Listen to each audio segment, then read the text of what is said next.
এদেশের জনগণ যাদেরকে বেছে নেবে আমরা তাদের ফুলের মালা দিয়ে বরণ করে দেব। আমাদেরকে বলে আমরা ছিলাম আমাদের পিঠে তারা তুলে যাবে, আমাদেরকে এই দেশ থেকে পাকিস্তান প্রেরণ করবে। আমরা এই রক্তের বদলা নেব ইনশাআল্লাহ। প্রত্যেকটি মহল্লায় প্রত্যেকটি জনগণের মাঝে আমাদের মত কথা বলছি।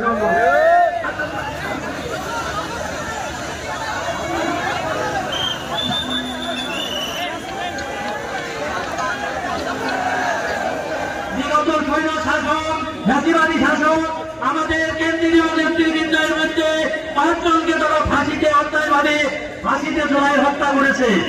6 জন ভাইকে কারাগারে রেখে তাদেরকে মৃত্যুর কোলে ঢেলে দেওয়া হয়েছে।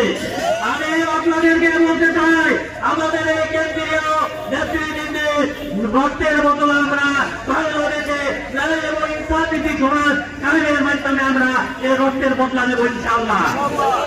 আজকে তারা আমাদেরকে বলে আমরা ছিলাম আমাদের পিঠে তারা তুলে যাবে, আমাদেরকে এই দেশ থেকে পাকিস্তান প্রেরণ করবে।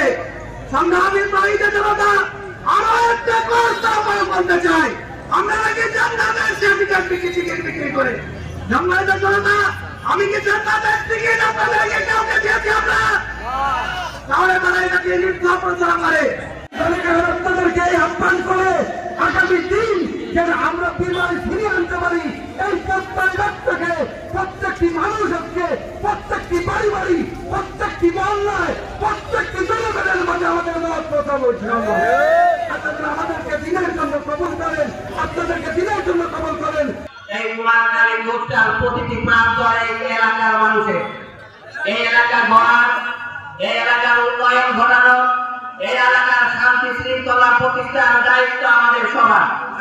এজন্য সকল প্রার্থী সকল দলের প্রতি আমি দায়িত্বশীল ভূমিকা রাখার আহ্বান জানিয়ে আমি বলবো আসেন কুমারখালীকে গড়ার স্বার্থে আমরা এই কুকসাকে গড়ার স্বার্থে কুমারখালী কুকসার মাটিও মানুষের সাথে আন্দোলন করার স্বার্থে আমরা আসেন মাঠে কাজ করি। আপনারা আপনাদের দায়িত্ব আপনাদের প্রতিকে ভোট চান, আমরা আমাদের প্রতিকে ভোট চাই, আমরা আমাদের আদর্শের প্রচার করি, আপনারা আপনাদের আদর্শের প্রচার করেন এবং এদেশের জনগণ যাদেরকে বেছে নেবে আমরা তাদের ফুলের মালা দিয়ে বরণ করে দেব। প্রিয় দেশবাসী, প্রিয় ভাইরা, আমরা কারোর প্রতি প্রতিহিংসার রাজনীতি করতে চাই না। বাংলাদেশ জামাত ইসলামী কারোর প্রতি হিংসার রাজনীতি বিশ্বাস করে না।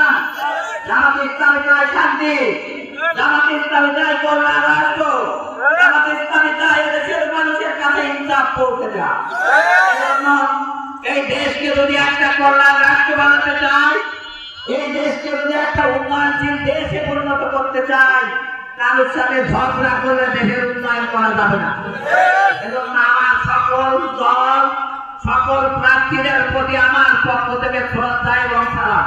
এই বাংলাদেশ গড়ার ক্ষেত্রে এদেশের সকল দল সকল মতের মানুষ সকল শ্রেণী পেশার মানুষ জামাত ইসলামের সাদা আহ্বান জানাই, আসেন আমরা কাঁধে কাঁধ নিয়ে